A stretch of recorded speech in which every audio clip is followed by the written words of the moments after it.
Heyo, welcome into the CHGO White Sox postgame show presented by PointsBet. Use promo code CHGO when you sign up to get 2 risk-free bets up to $2,000. Welcome into Studio A here in the CHGO offices in the West Loop of Chicago. I'm the host of the CHGO White Sox podcast, Sean Anderson. You can follow me on Twitter at Sean_W_Anderson. Alongside me, as always, is Herb Lawrence. Hello. You can follow him on Twitter at Ecknerwall23. He is the CHGO White Sox community leader. The White Sox fall to the Los Angeles Dodgers 4-1.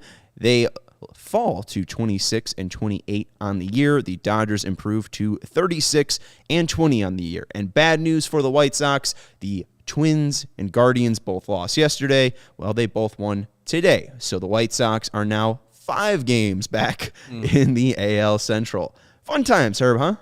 Oh, so fun. I mean, who could have saw that the White Sox would only score 1 run today and the Dodgers only score 4? This guy, I predicted in the pregame show. So remember, CHGO pregame before every Sunday through Thursday game that the White Sox play on those days. Don't miss it as we give out those gems. You could have won some money on PointsBet if you would have bet that predicted that score exactly like I did. This lineup, man. Like, who could have predicted that Lurie Garcia would go 0 for 4 with 3 strikeouts? I picked him as my click to pick, but in spite. You picked him out of spite in the fact that usually when we talk bad about players, then they go out and perform and have games of their life.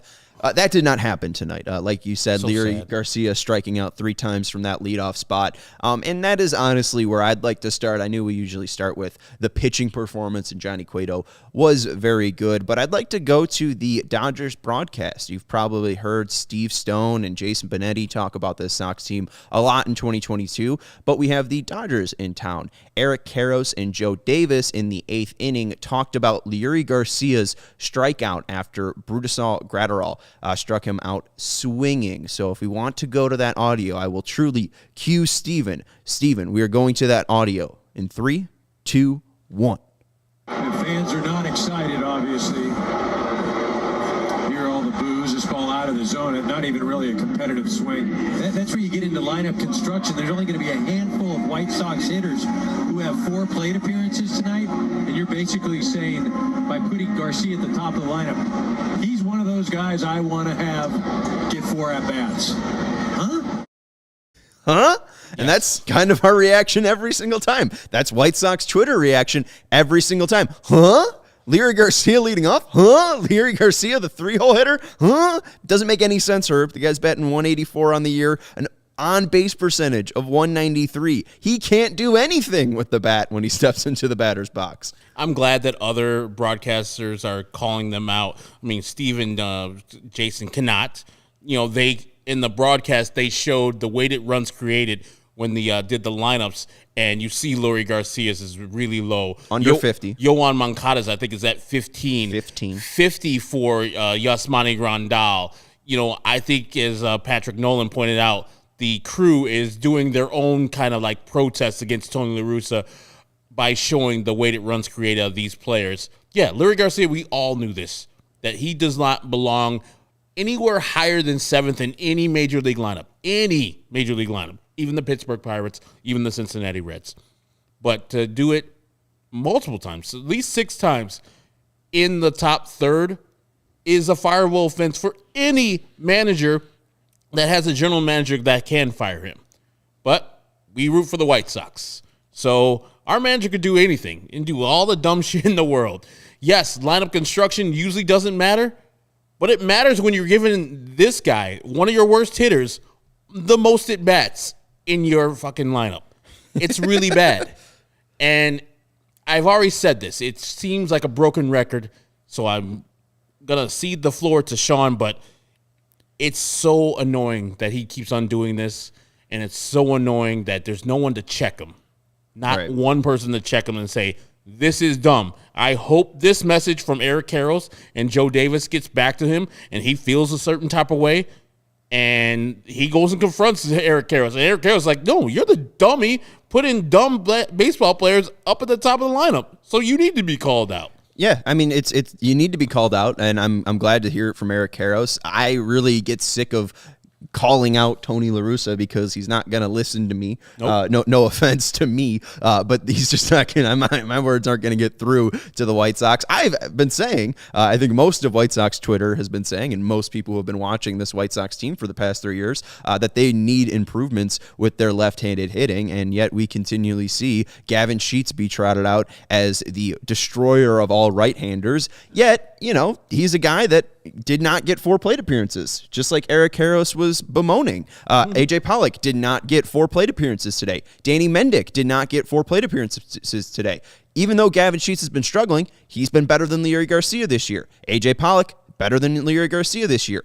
Danny Mendick, much better than Leury Garcia this year.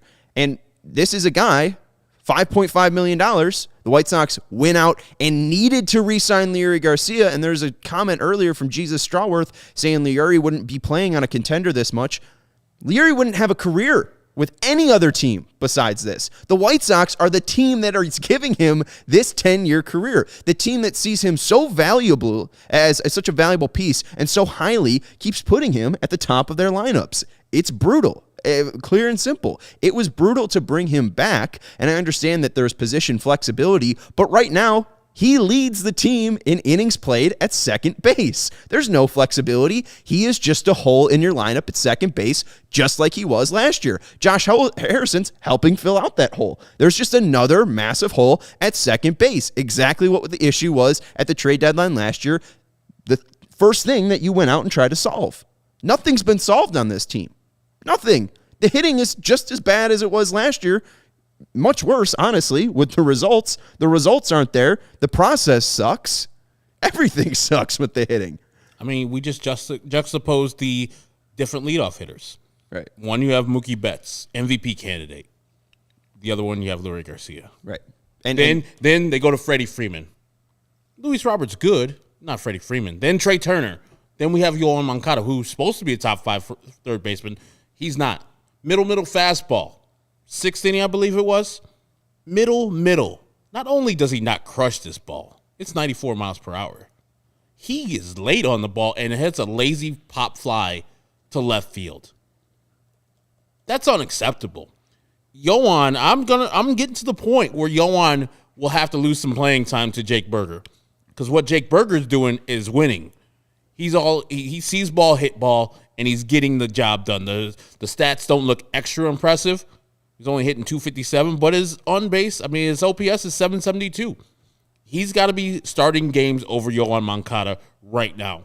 Give Yoan Moncada the option to play a couple games during the week. But if it's between those two right now, Yoan is lost. I don't know how he gets it back, but he's lost. Yeah. But we got to win games, and Jake Berger gives you the better chance currently at third base to win those games. And I know 772 OPS doesn't sound great, but that is, I think, well above league average this year. League average is still below 700 for OPS. So just a little bit of a different offensive environment, but Jake Berger has shown consistently that he is going to give you great at-bats, he's going to give you hard contact, and he's going to put runs on the board for the White Sox. That's the issue. Jose Abreu batting 4th and Jake Berger batting 6th. Those are your 2 best hitters in that lineup, and they are batting 4th and they were batting 6th. Jake Berger barely got the chance to have 4 plate appearances today. That's the issue. And, at least that's one thing we could say about Tony. I saw a comment earlier talking about, how much I miss Tim Anderson. At least Tony doesn't get that wrong. When Tim Anderson is healthy, he's always leading off, so we don't have to worry about that. It's not like that is the ongoing issue, but I think how the White Sox value Leury Garcia is the issue. How the White Sox value left-handed hitting is an issue, and especially the ones that they consistently put out there. The fact that Gavin Sheets keeps getting playing time. Reese McGuire keeps getting playing times, especially when they look for lefties. We saw that with Alek Manoah when he was out there. Reese McGuire still getting the start. They're just looking to load up the lineup with lefties versus righties because they can see them better, not because they're better options. If we are going off of the best options today, Andrew Vaughn would have been in the lineup. I'm not too PO'd at the fact that Andrew Vaughn didn't play today. I think he deserves some rest. He deserves some time off. But, again, the White Sox can't hit. And he's the only guy that is consistently proven to take true professional at-bats each and every time that he's up there. Andrew Vaughn has been the most consistent and most just truly put together hitter the White Sox have. And the fact that it feels like, Leury Garcia gets more time than him when he's healthy, or it feels like Yasmani Grandal gets more time than Andrew Vaughn, I understand why it's frustrating to fans, because Andrew Vaughn gives this team a chance to win when players like Leury Garcia, players like right now, Yohan Moncada, don't give you that chance to win. Is it really that Rick Hahn gave Leury Garcia 3-year deal for $16.5 million because he had one home run in Game 3? No, seriously. We have as Sean has stated and is laid out perfectly, we've had a hole at second base since the trade deadline, since Nick Madrigal went out last year, and some would say we had one when he was playing. But he saw that. He knew that. He knew he wasn't going to offer Cesar Hernandez the qualifying offer, or his deal. I think it was just offering him $6 million. Yeah. It was negligible. It was nothing. He saw that, and then he said, "You know what? To fix this, Leury Garcia, Josh Harrison, championship window, guys. Yeah, let's do it." Don't forget Vince Velasquez. Yeah, did that. Didn't really address right field until the end of spring training, where he got A.J. Pollock, and A.J. Pollock barely plays in right field now, and he barely plays every day. He leads the team in left field innings. Exactly. And so when is this going to turn back to Rick Hahn? I know we all, as White Sox fans, have our ire, especially with this lineup and the lineups that Tony puts out there for Tony La Russa. But this man, Rick Hahn, has failed up to this point. He failed in the offseason. That is a guarantee. He failed in this offseason. So he needs to address that and make sure that we're moving forward, we have a better second base position, a better second base situation going forward. Danny Mendick's nice, but I don't know if you go into the second half or later in the season with Danny Mendick as your everyday starting second baseman. I mean, Danny Mendick wasn't even a top 2 option for them to start second base this year. It was Leury Garcia and Josh Harrison. Danny Mendick's played himself into that position. We are going to be joined by Vinnie Duber right after I tell you the best way to support CHGO is to download the PointsBet app and use code CHGO when you sign up. If you do that right now, you get 2 risk-free bets up to $2,000. But that's not it. If you make a $50 or more first-time deposit, you'll receive a free CHGO membership, which unlocks all of our web content, and you'll even get a free shirt of your choice from the CHGO locker. That's $2,000 in free bets, a free CHGO membership, and a free t-shirt from the CHGO locker, all for making more than a $50 first-time deposit at PointsBet. If you have questions, you can email pointsbet@allchgo.com, and we will help you out. PointsBet is your home for live in-play betting, and it just got even better. Introducing PointsBet's newest feature, the live NBA same-game parlay. For the first time ever, you can build the perfect live NBA same-game parlay only with PointsBet. You can find your favorite bets anytime during the game, and if you want more, you can boost your live same-game parlays. An online sign-up is available in Illinois. You can download the PointsBet app right now and register your account from start to finish, all from your phone. So what are you waiting for? Once the game starts, don't just bet. Live your bet life with PointsBet. Gambling problem, call 1-800-522-4700. And our next partner has a product I use literally every day. I started taking AG1s because I wanted to start having a true morning routine. I wake up at 9:30. I immediately start my day with some Athletic Greens, and it doesn't taste super healthy. Kind of has a mild tropical taste that I look forward to each and every morning. With one delicious scoop of AG1s in the morning, I absorbed 75 high-quality vitamins, minerals, whole food source superfoods, probiotics, and adaptogens to help me start my day right. I feel energized. I feel at peace as well. It just brings me a nice kind of calmness that it feels like I'm taking care of myself. That's why I like Athletic Greens. I feel like I have more energy throughout the day. It's lifestyle friendly, whether you eat keto, paleo, vegan, dairy-free, or gluten-free. And Athletic Greens has over 7,000 5-star reviews. Right now, it's time to reclaim your health and arm your immune system with convenient daily nutrition. It's just one scoop in a cup of water every day. That's it. No needs for millions of different pills and supplements to look out for your health. To make it easy, Athletic Greens is going to give you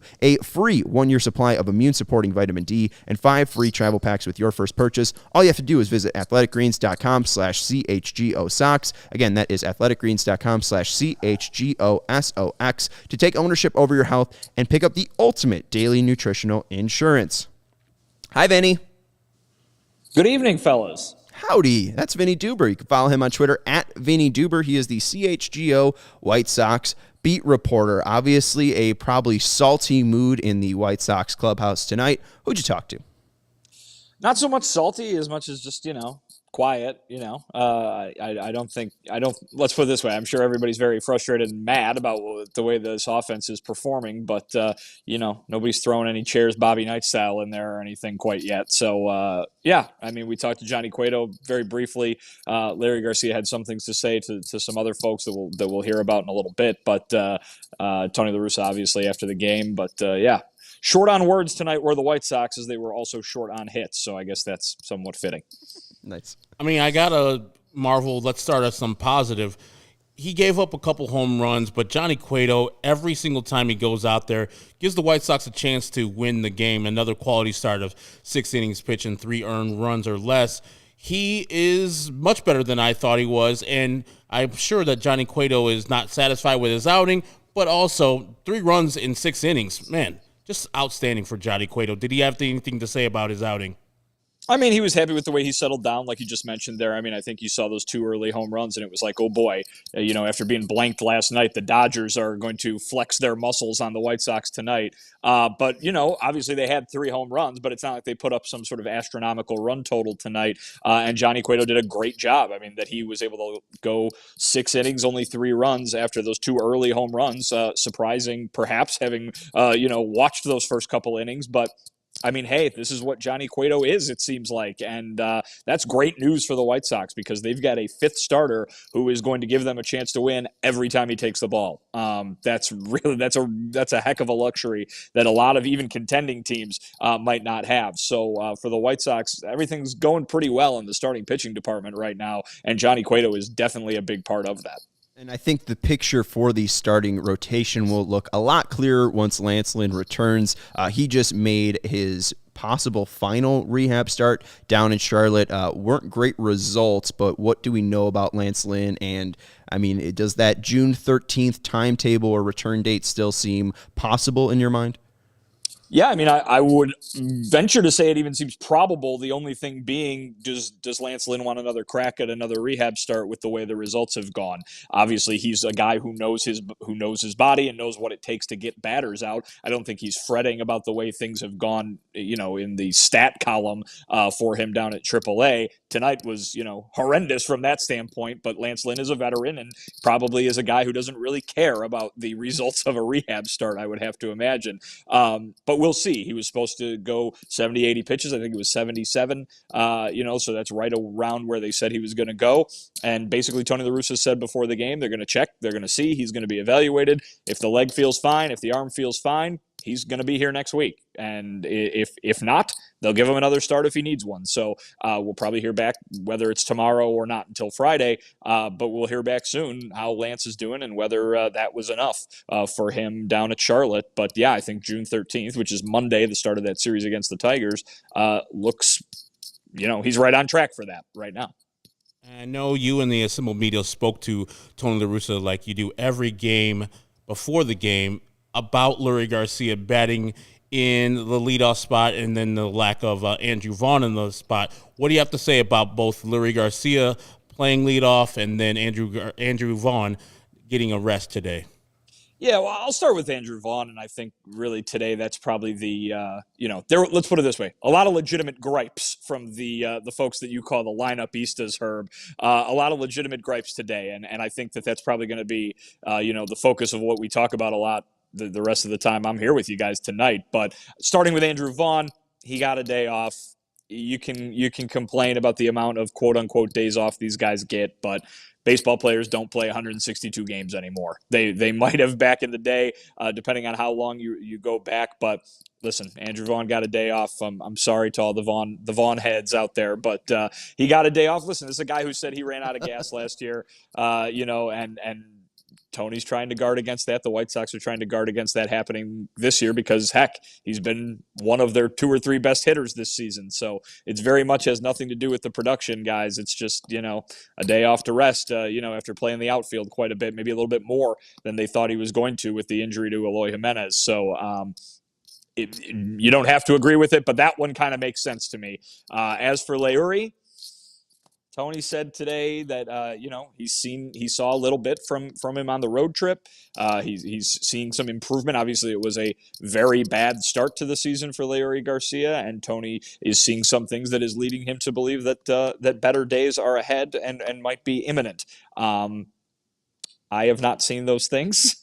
I don't think a lot of other people have seen those things. I'm not the baseball mind, obviously, that a lot of the folks with this White Sox team or any team in baseball are, but he was the leadoff man today. I guess you can look at kind of some of those old school stereotypical leadoff man qualities that some folks might believe Leury Garcia possesses. He has been effective in the past, not so much this year. I think that when you look at the lineup, the thing that you got to look at is what are the alternatives. And I think a lot of people could say that there are some, but they're not benching Yohan Moncada. They're not benching Yasmani Grandal. Like these guys aren't getting bumped down on the depth chart because they're struggling. If you were to make your ideal lineup as things stand today with the guys who are currently hurt, with the guys who are currently hot, right? You still probably got gripes about half of that lineup.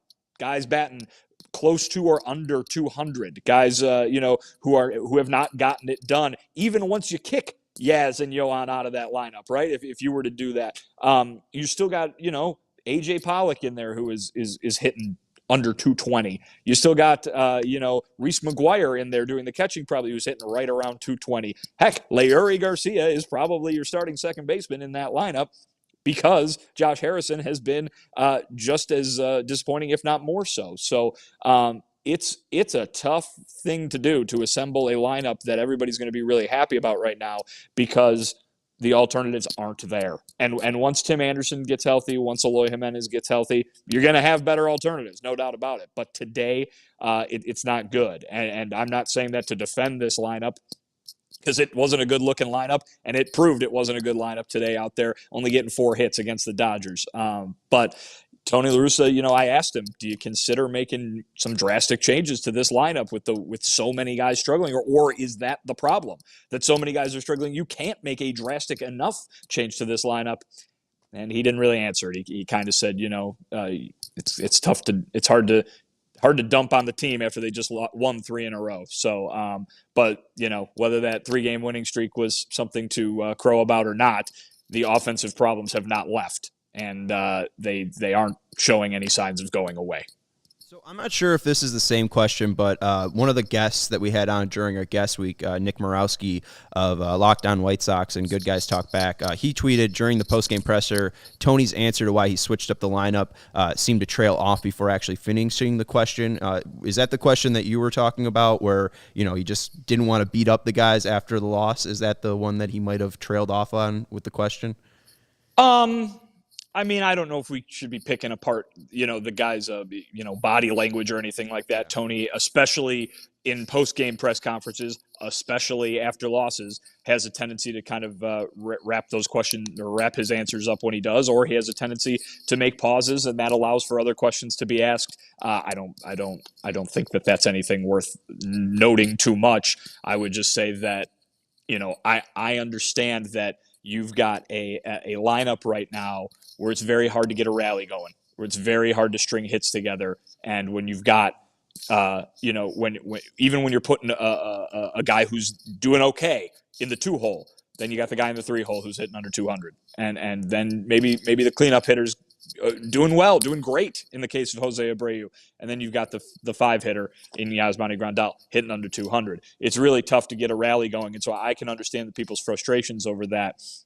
I've told you guys on a number of occasions, I'm not a big lineup guy. The thing that jumps out to me from this lineup, though, is it can't help but look bad. People can't help but complain because the results are not there. And you've got it. The White Sox have to get Moncada and Grandal going if they're going to win the World Series. That's it. If they're going to win the division, if they're going to make the playoffs, they got to get those 2 guys going. And so if the key to getting those 2 guys going is to keep them out there and keep getting them and wait for that switch to flip, that's what you got to do, because that's the only way that you're achieving anywhere close to the goals that you set for yourself. The problem is that's what they've done, and it hasn't worked. Those guys are still hitting under 200. The answers are not easy. Or I should say, as easy as it sounds sometimes from Tony as to here's what we got to do, here's how to fix this. It's not easy because it's not happening. You know what I mean? It's completely frustrating because you are hearing things that are, oh, we know what we got to do. You know, we know the answers. We know the approaches to take and the way to do this. And yet the offense is still one of the least productive in baseball more than 2 months into the season. I mean, to see the first 4 hitters go 0 for the day and then have 5 strikeouts is not encouraging. But the one guy I talked about yesterday, I saw a couple of good at-bats, is the opposite today, and Yoan Moncada. I mean, there was so many pitches that he just looked poor on. Middle fastball, he just lines out or actually pops up to left field. It's just very, very hard to watch the guy right now. I don't know if there's an end in sight. I know there's a better player in there. I've seen it. It's just so frustrating, Vinny. I'm sure you, as a journalist out there watching it, is like, oh, my God, what happened to the guy I used to see out there? Is there anything that Tony is like? I know they were working and they had a thing with Frank Menachino and said, hey, we found out a couple things on these guys. I haven't seen it with Yoan Moncada yet. He is just struggling. I mean, there's glimpses like yesterday, but more often than not, it was tonight, the 0 for 4 he gave and then 1 strikeout. It's just very sad to see because I like the guy, and I think, like you said, the White Sox need the guy to get better. So is there anything at all that they say, hey, I see Jake Berger hitting, Yoan Moncada's not hitting, maybe we balance this out a little bit more at third base? I mean, at some point in the season, that has to be the conversation that's had, right? I mean, you're not going to throw away a chance at doing anything, even if it's as little as winning a wild card and sneaking into the playoffs. You're not going to throw that away, because you're going to cross your fingers and hope that a guy figures something out. That being said, like I just said, I don't know if they can do that without Yoan Moncada. You know what I mean? I don't know if they can do that without Yasmani Grandal. It's the worst position to be in right now, and they are stuck there. The White Sox are just stuck there. They can't give up on these guys who are cornerstone pieces, who are middle of the order bats. You know what I mean? Like Yasmani Grandal is the biggest free agent signing in club history. You're not going to say, all right, go away, go to sit down. We're going to let the guy who's hitting 220 start every day. I mean, you can't do that. But you can't win when a third or a half of your lineup is hitting around 200 or significantly worse in the case of those two guys. It is mystifying. It is you use the word sad. It's just strange. And I think that I don't think people should confuse the explanations from Tony and Rick Hahn, who talked yesterday of these guys are going to turn it around as ignorance or as a lack of effort. The work is going on. They're trying to figure this out. But the fact that it just will not come is like I said, it's mystifying, and it's going to stand in the way of this team doing absolutely anything until it gets significantly better. Two of the guys that we're talking about here, Grandal and Moncada, big walkers. Moncada had over 80 walks last year, big part of Grandal's game as well. That seems to be really zapped from their game this year and just from the White Sox entirely. Today was their 20th game where they drew a walk or less. So that's not good to hear. Any talks about being more patient or at least looking for more base runners, really, because we see what Luis Robert does when he gets plunked by a pitch. I mean, they're great at stealing bags and getting those those players into runners in scoring position, but driving them home has been painful with hits, and just getting those guys on has been painful. So any talk about possibly drawing some walks recently? I'm not sure. Well, I think it's probably two different skill sets, and I think that's what's made guys like Grandal and Moncada so successful in the past, is not only did they have the eye to be able to walk, they had the eye to be able to force the pitcher to give them a pitch to hit. You know what I mean? I think Tony La Russa explained it pretty well earlier today when he was talking about what they're looking for. And, it's easy. I think we've been been tricked into thinking the way to walk is just to take a bunch of pitches. And I think he has explained it. And I've tried to relay this to folks, and I don't know if it's been well received or not, because this is not the first time it's come up. But Tony basically said, you can't go up there just to take pitches. You've got to, because then the pitcher's just going to lob strike one at you, and then you're behind, and then you've ruined everything there by doing that. It's a mastery of the strike zone where you want to show the pitcher that you're going to be aggressive and swing when they throw strikes in the strike zone, but then being disciplined enough not to swing at any pitches he might throw outside the strike zone. And the mistake is going to come either in the form of, enough balls to get you a walk, or a meaty enough pitch for you to hit a really long way. I don't know if that's something that fans hear and go, oh yeah, that makes sense, or if they hear it and go, boo, why aren't you walking? But it does seem like they know what they want these guys to do, and these guys aren't doing it. And I don't think they're not doing it on purpose. I just think they're not, lining things up correctly. They're not threading that needle the way they need to. And I think this lineup, every guy in it, for the most part, has shown that they can do that, right? I mean, when the season started, we looked at the lineup and said, that lineup's going to give, pitchers some nightmares.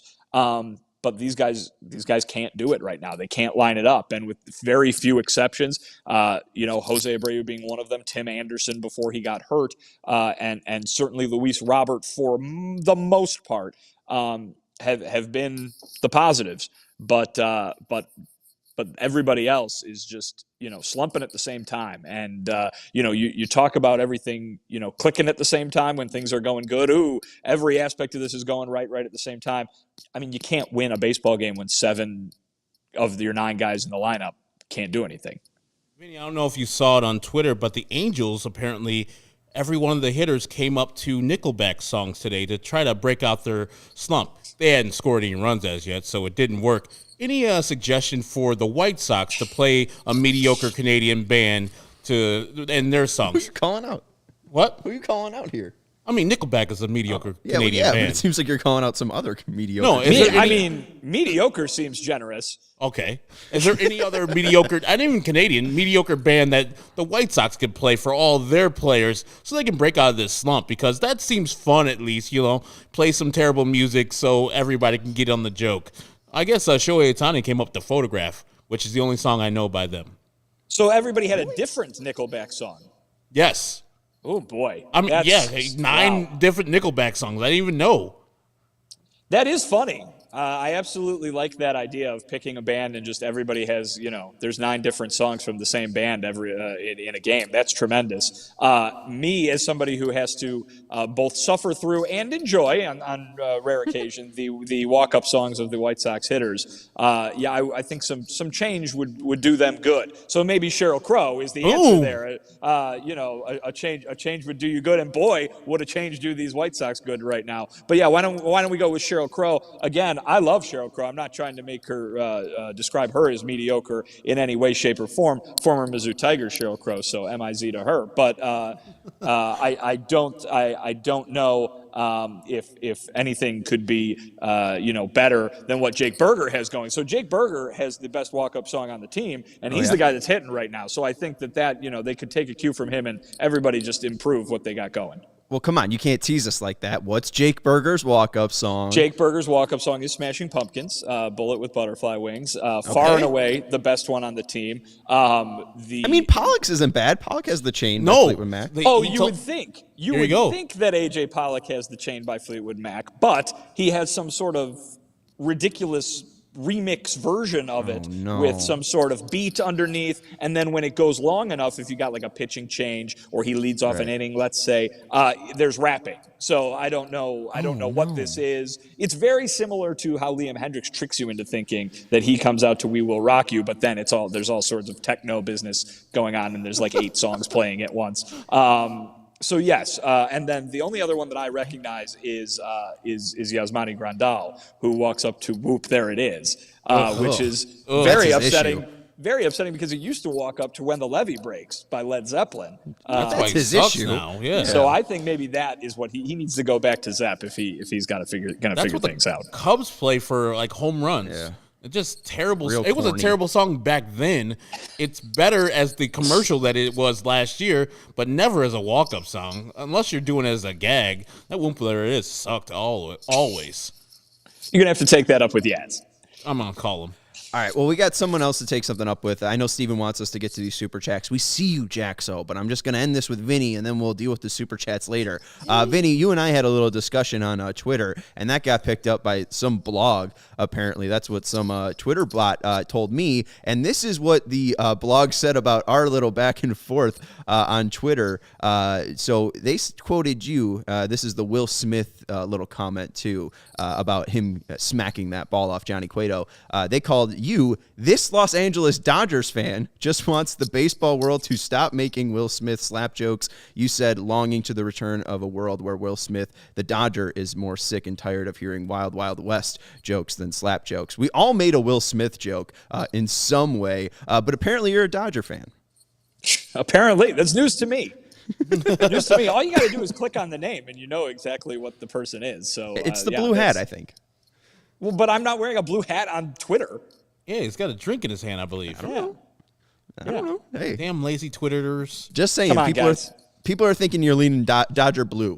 People are thinking you got a Dodger bias. Just want to let you know. I mean, I will say the rest of that sentence was accurate. I don't care about Will Smith at an award show. What I do care about is the movie that I had on VHS when I was a kid, which is Wild Wild West. My favorite movie when I was a kid was Men in Black. So, I'm in a very specific zone there, years wise of being aware of what Will Smith is doing. That is way in the past, obviously. So I just want to keep hearing, Men in Black, Wild Wild West, getting jiggy with it, references. That's all I can handle. How many times have you seen Men in Black? A lot. I mean, again, most of them are all back from when, it was relatively new. But yeah, definitely like over 20. Producer Stevens has seen Space Jam over 50 times. He told me that. I'm probably right there with him. Right there with him. Thank you, Vinny. I mean, that movie came out when I was like 6 or 7, so like right in the wheelhouse there. That's literally his favorite movie of all time. Favorite movie. Still, this is where as I'm an gonna lose adult. Yes. Yeah, but Yes, that's a choice. I wear it though. That's definitely a choice. Michael Jordan, very And good Bugs at basketball. Bunny. Come on. But I heard what I'll that, say, yeah. what I'll say about Michael Jordan's acting in that movie is that he's very good at basketball. I would agree with that. That's definitely the best point that you've made. No one can argue with you that Michael Jordan is good at basketball. And why they have actors and actors play his wife and kids? Like they could have did that little ass part. Come on now. Well, perhaps Michael Jordan is the best actor in the Jordan family. Yes. That's probably true. They brought in the real big guns like Wayne Knight and Bill Murray to do the real acting, as you would. Yeah, well, and don't forget too that Danny DeVito is the voice of that big angry alien boss. I did forget that, and that's why we have you on every single night to give us Space Jam facts and White Sox facts. And is your favorite movie Men in Black by Will Smith? Is that your favorite Men in Space Black Jam? movie? Wait, I mean, your favorite Will are you Smith asking movie? me Sorry. what my favorite Will Smith movie is Yes. specifically? Yes. Yeah, Men in Black. Yeah, Okay. it's Men You in haven't Black, seen I obviously. Am Legend yet. No, that seems kind of that's not up my alley. He's not making jokes in that, is he? A couple jokes, but mostly killing zombies. Mostly kind of a depressing situation. Yeah, Yeah. Men in Black is fun. That's why I like. Yeah, it's very fun. I Am Legend scared me too much. Anyways, thank you, Vinny. Appreciate your time from Guaranteed Rate Field. That is Vinnie Duber, the CHGO White Sox beat writer. You can follow him on Twitter at Vinnie Duber. Fun times talking movie with Vinnie Duber. Apparently, though, we stopped talking baseball, the real purpose of this show. So David's leaving and he's saying goodnight. But Sorry, David, we can have a little fun every once in a while. Do you really want us to keep on talking about Yoan Moncada Seriously. and how shitty he's been playing? Do you want us to continue talking about Luis Robert struggling at the plate since he's come back? I mean, we could just keep on talking bad baseball, or we can have a little fun with our guy, Vinnie Duber, who's at the game. And I did see David mention, too, like the first thing that should happen tomorrow is that Tony La Russa should be fired. And if Tony La Russa isn't fired, then Kenny Williams should fire Rick Hahn.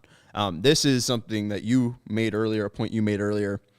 This is a point made in Paul Sullivan's column today in the Chicago Tribune. He opened his piece today. The Chicago White Sox manager, Tony La Russa, isn't going anywhere, so just deal with it.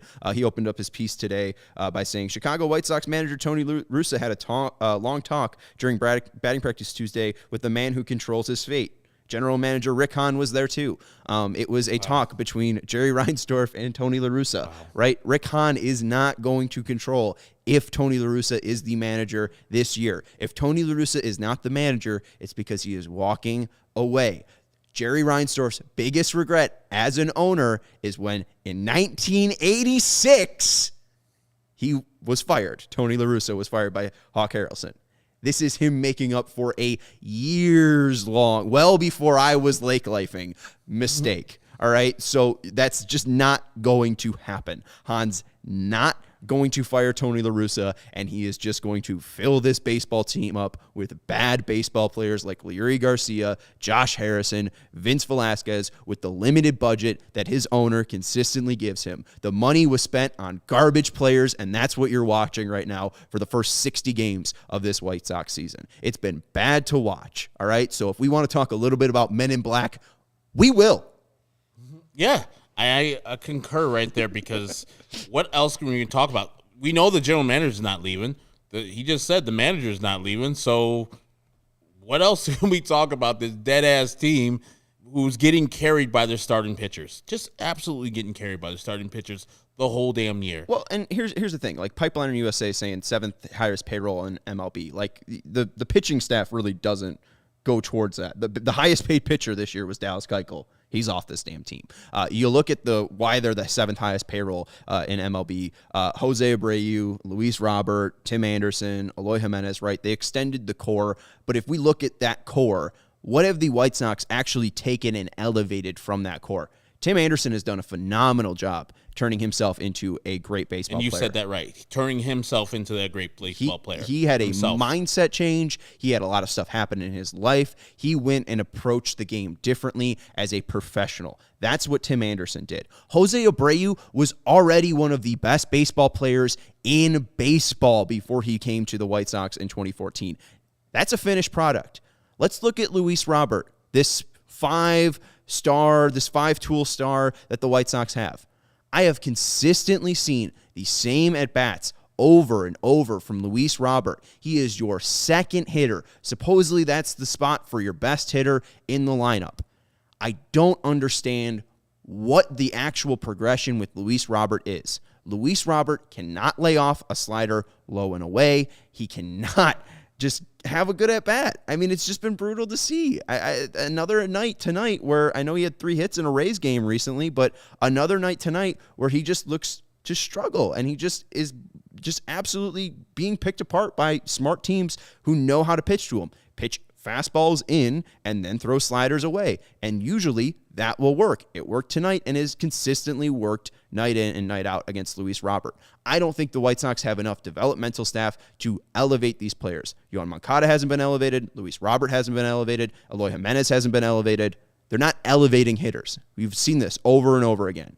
Why aren't these prospects working? Andrew Vaughn hit 500 in college. That's the reason he's doing well right now. He skipped AAA. He skipped AA. He skipped all those organizational, fundamental building leagues and just started mashing in Major League Baseball. That's nothing to do with the White Sox. That is all Andrew Vaughn being a badass baseball player. And I don't know. I just feel like a lot of these players are lost up there, and they're not listening to the coaches that they have for some reason. And I know Vinny is saying it might not be all, what's it called? Like, it's not a thought process. They're not like, oh, we need to ignore these coaches. Yeah. But it just ends up leaving their heads whenever they enter the batter's box, and it's frustrating to watch. Oh, we got 2 super chats? We got 2 super chats. So let's go to Jaxo first. And Steven, I'm sorry. Steven was really wanting me to get to these super chats before. And Jaxo, I'm also sorry.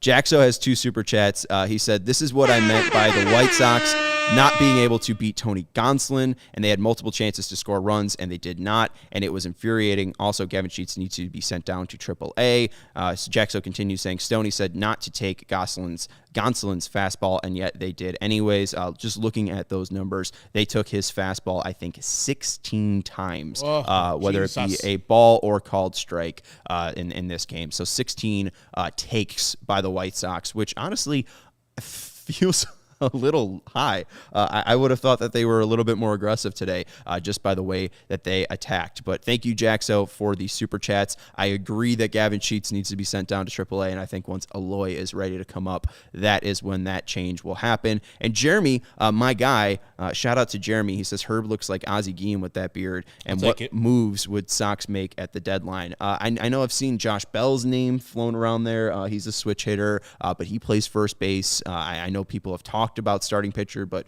Johnny Cueto has been great in that fifth starter. What moves would you like to see made by the White Sox at the trade deadline, or is it too early to even think that far?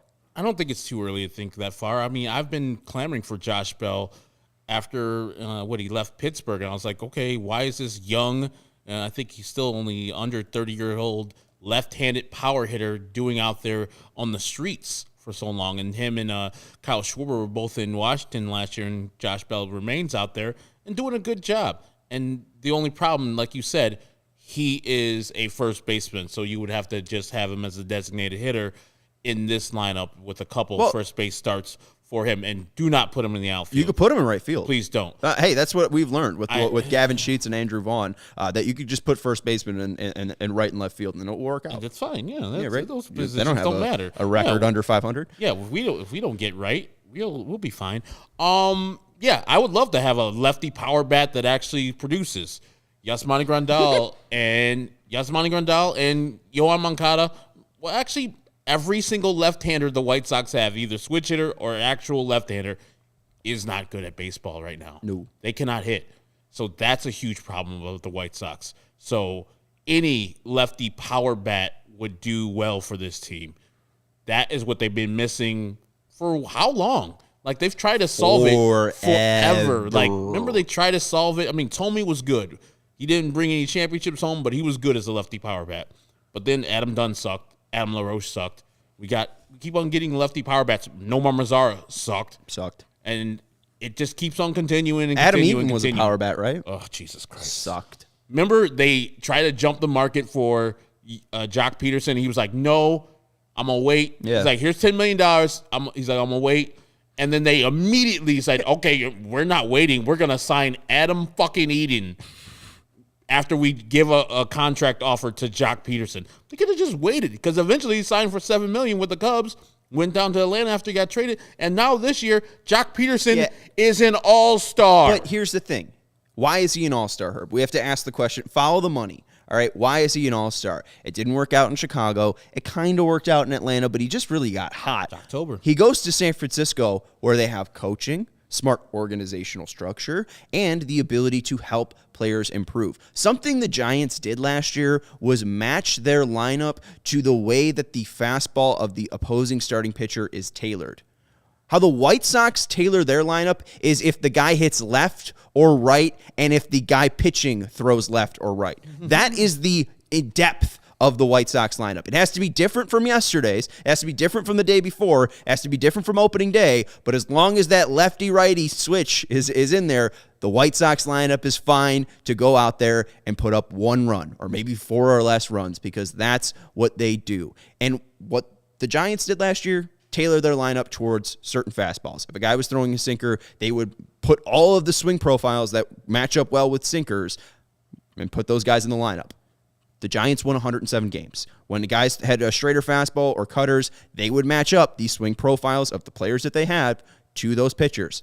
Again, they won 107 games last year, and I don't even know if you can name one of their hitters outside of, Buster Posey, who's now retired, Brandon Belt, who's been a lifelong Giant, and Brandon Crawford. Outside of that, I couldn't name you. Evan Longoria had a resurgent season. Again, why? Why do these players have good seasons when they go to organizations like that? Because they're smart. Josh Harrison has looked like a shell of himself. Leury Garcia has not improved as a baseball hitter in 10 years in this organization. But I think about that thing you just talked about. We look at Fernando Tatis, and people keep on saying that was a big-time miss for the White Sox. I say no. I think the San Diego Padres turned him into that.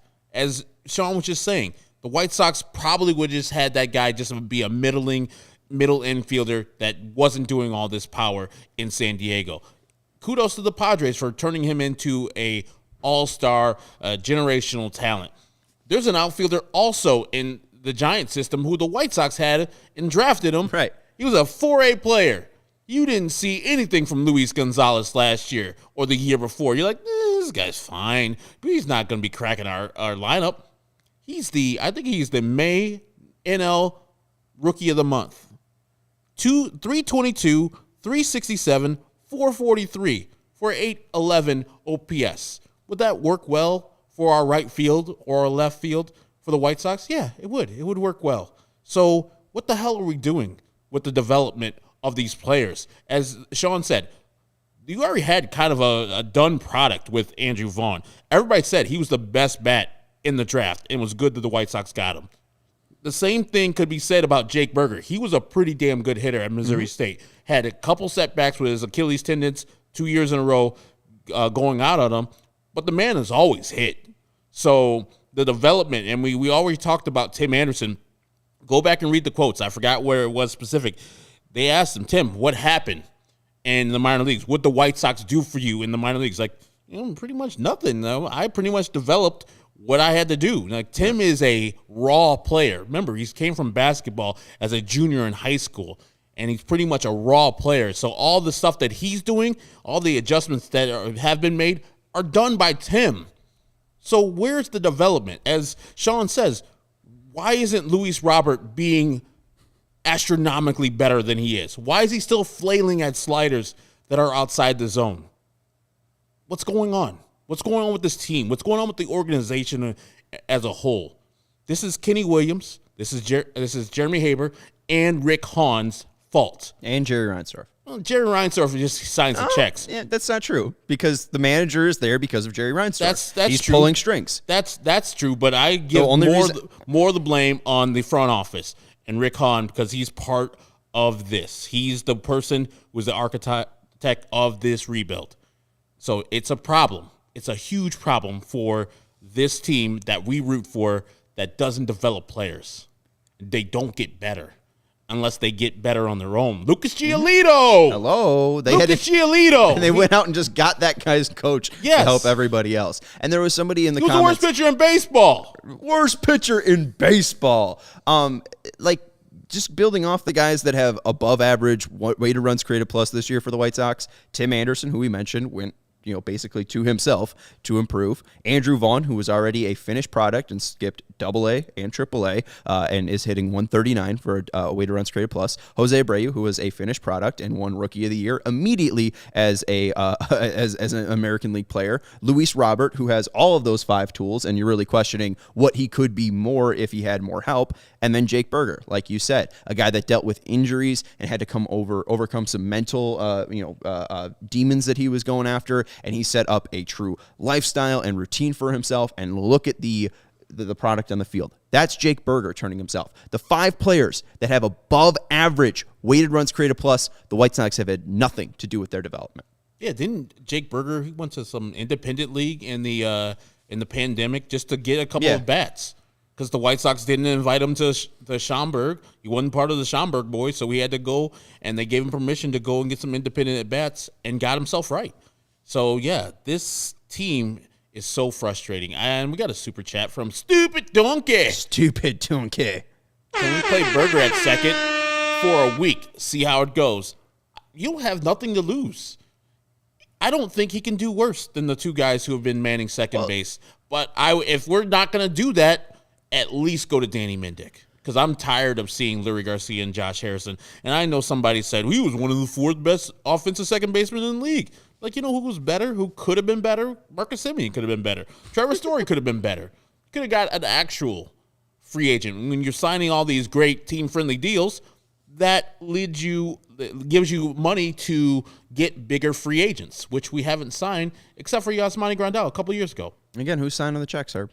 He is, but He is. then they spend like $26 million on bullpen people where we already had bullpen people? Well, right, yeah. I mean, and bullpen from year to year is volatile, and paying money. Do the Tampa Bay Rays pay money for bullpen people? No. And here's the other thing, too. Yeah, Rays don't pay anybody for their bullpen. Here's the other thing, Herb. How do you win games? By scoring runs. And how do you protect a lead? By having a lead. The White Sox can't get a lead to use their super bullpen on. It makes no sense how this team was set up. And Kyle Schwarber's out there in Philadelphia hitting 12 home runs, and that would have just immediately been the White Sox leader. If only anybody could have told you that that would have helped this team. Left-handed power, if only anyone. But yeah, with Berger, he is too big to be a second baseman. He's not really quick enough to be a second baseman. But also, he is an above-average hitter, and Yoan Moncada plays great defense. And this is kind of something that I know Patrick Nolan was talking about on Twitter a couple weeks back, and it kind of faded off, but here it comes again because second base is still not hitting. Yoan Moncada is still not hitting. Jake Berger is, and Andrew Vaughn obviously needs to play the DH because he can't play left or right field at a major league level. If Gavin Sheets is going to get at-bats, I would really like to not see him in right or left field because he's just going to run into Luis Robert. It is frustrating, and I think that at this point, there's nothing to lose because it's not really the defense that's hurting you. It's the offense. You scored 1 run today, and that's the guy that's putting up the runs. It's Jake Berger. That's the guy that's been doing it night in and night out. And I know Vinnie recently wrote an article about Jake Berger, calling him the hero du jour, the hero of the hour. But here he comes, the hero of the week, Jake Berger. And it feels like he might be the hero of this month for the White Sox with the way that he's hitting so far. So, the TA injury has been rough, but it's kept Jake Berger on this roster, and at least we're getting more playing time to say, hey, this kid probably deserves more playing time. So that's good to see. Jaxo with another super chat. He said, Rick Hahn had a chance to sign Trey Turner after the season is done. You're talking about that, Trey Turner being a White Sox. I said he's going to be a future White Sox. I did not say when. It'll be great if he got signed this offseason because he's in his prime currently. But I believe he'll be a White Sox when his days are way done. So, yeah, it's just money.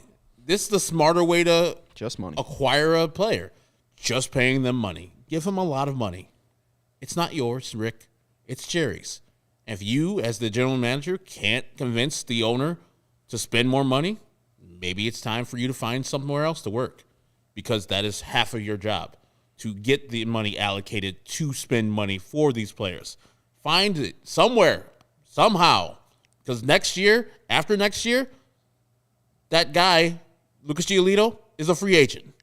And that, for me, is the end of your window right there. Right. Championship window's closed after Lucas Giolito leaves. Yes, you have Cease. Yes, you have Kopech. But not having Lucas Giolito on this team, who else you're going to? Who else is going to be there? Lance Lynn will be gone by then. You're going to Cueto, Cease, Cueto till he's 40. Come on now.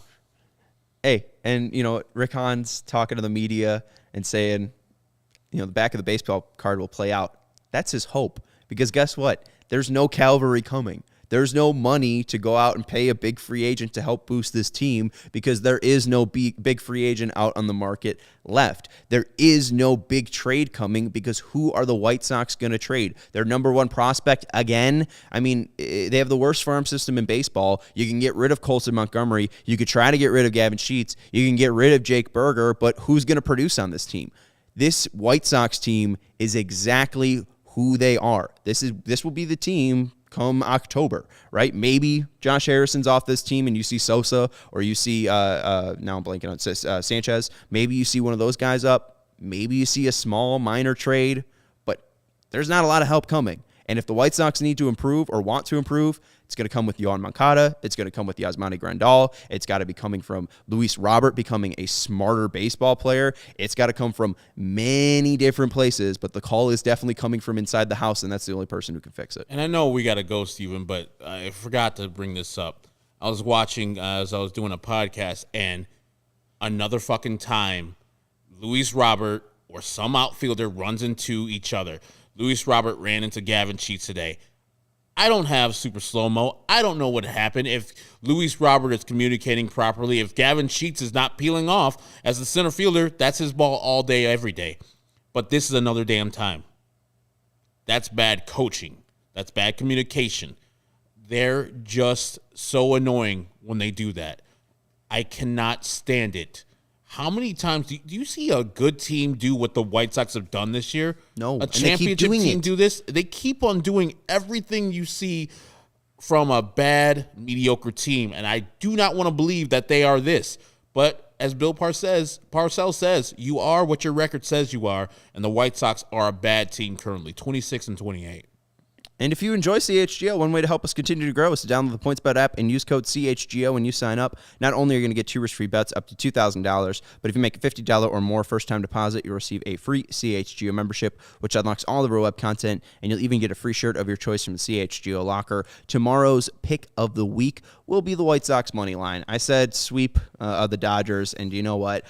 Probably not going to happen because they lost today, but they'll win tomorrow, right? Tyler Anderson's on the bump. He's a lefty, and the White Sox have Dylan Cease going, so it should be a fun one. We have a 12:30 pregame for you, so definitely make sure you're joining us here on the CHGO Sports YouTube channel. We'll have the pregame for you. We'll have a postgame for you, recapping hopefully a White Sox win versus the Los Angeles Dodgers. Our guy Jaxo23 with another super chat saying if he gets signed, Trey Turner could play second like Trevor Story is doing. Could play center field too. Wherever you want to play. Wherever you want. He's proven the ability that he can play wherever. Yeah, if Trey Turner says, hey, man, I want to come and play short. Hey, Tim, man, second base, man. You enjoy it? Is you cool with it? All right, man, I'm sorry. You got to play second. Trey Turner's here, though. Sorry, bro. I'm sorry. I would 100% say that. I don't care what Tim feels about that.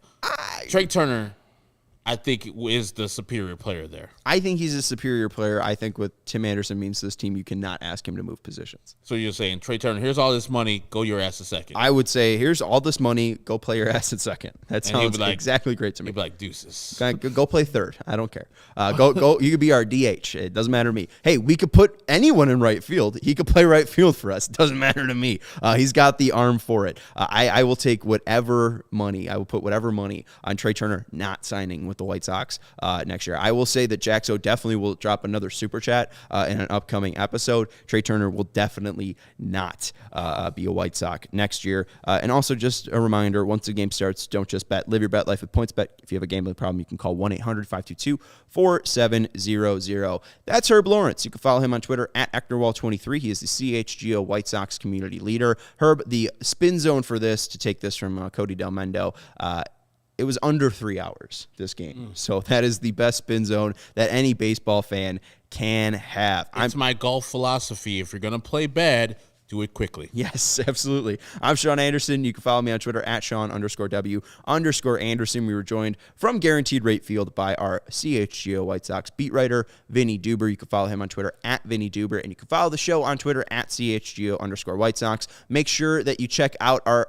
website, allchgo.com. We have an Eventbrite page up there for you, so you can secure tickets to our CHGO tailgate on June 22nd at 11:30 a.m. in Lot B of Guaranteed Rate Field. Tickets are $25, and again, allchgo.com is where you can buy tickets for that event on June 22nd. But for Herb Lawrence, for Vinnie Duber, for our great producer, Stephen Nicholas, I'm Sean Anderson, and we will talk to you tomorrow. Go White Sox.